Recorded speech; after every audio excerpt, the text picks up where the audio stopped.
আসসালামু আলাইকুম রহমতুল্লাহ। সম্মানিত প্রিয় দর্শক, আজকে আমরা এই ভিডিওতে শিখব ঈদের দিনের কয়েকটি গুরুত্বপূর্ণ সুন্নত, যে সুন্নতগুলো মেনে চলে ঈদ উদযাপন করা আমাদের জন্য উচিত। তো চলেন আমরা এই সুন্নতসমূহ ভালো করে শিখে নেই।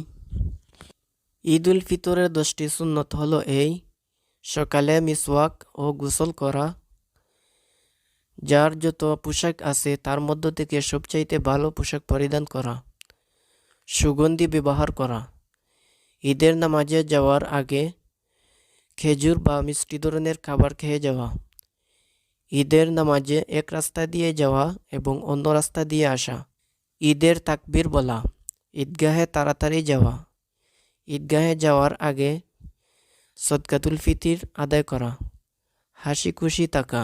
এই হলো 10টি সুন্নত।